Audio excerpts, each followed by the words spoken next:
Henry's Freedom Box, a true story from the Underground Railroad, written by Ellen Levine, illustrated by Kadir Nelson. This is a true story about Henry Brown, who was born a slave. When his master dies, Henry is sent away from his mother to work in a factory. I'm going to share some of the illustrations from the very beginning. So here's Henry Brown. Henry Brown wasn't sure how old he was. Henry was a slave, and slaves weren't allowed to know their birthdays. So the illustrations are beautiful in this book.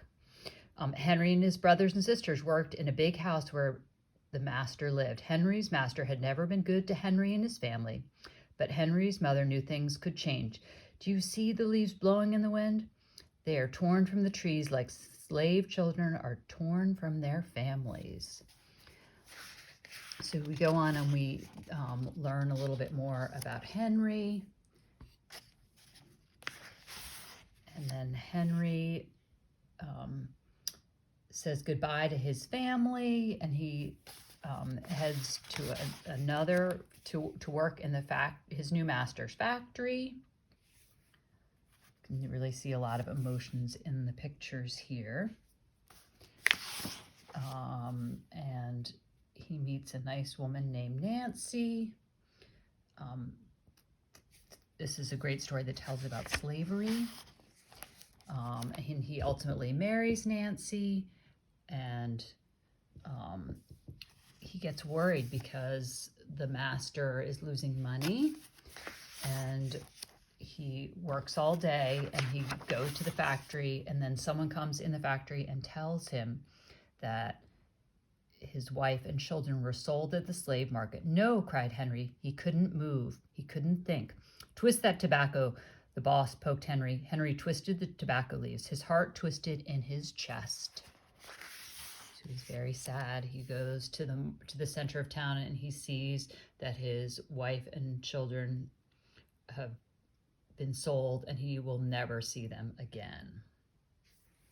So it's very sad. He lost his family, and he becomes quite depressed, and all he could think about was that all the carts and things were taking his family away. He knew he would never see his family again. And weeks and weeks pass, and he goes to ask James and Dr. Smith to help him. Dr. Smith was a white man who thought slavery was wrong.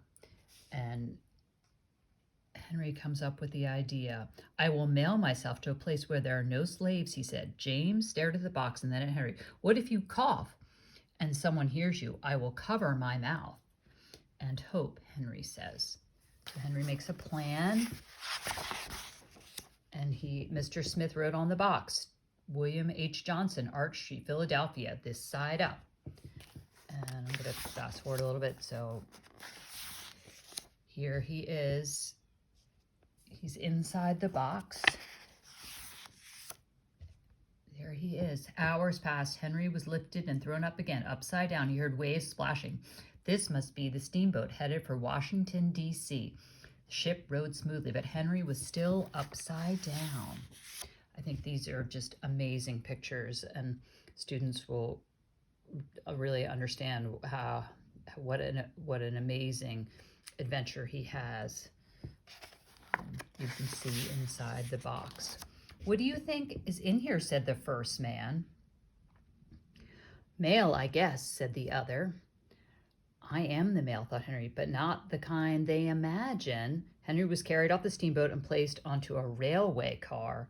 This time, head up. He fell asleep to the rattling sound of the train wheels.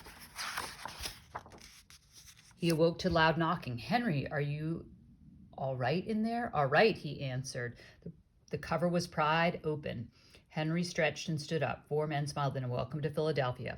At last, Henry had a birthday, March 30th, 1849, his first day of freedom. And from that day on, he also had a middle name. Everyone called him Henry Fox Brown. So this is an amazing book. And I think students will have a much better understanding of slavery. It's certainly meant for an older audience. Um, I've used it in second grade, but there are some challenging, it's a hard story. It's sad, you know, he loses his family. I think students will really resonate that this is a true story about Henry Brown. And after this long, harrowing journey, he he became a spokesperson for the Underground Railroad and abolition, and he even wrote an autobiographical account of his life as a slave. So students might be interested in that. Um, you know, it would require some background information about slavery. I think the pictures are also quite lovely and emotive and give you an idea of what life was like for the slaves. Hope you enjoy.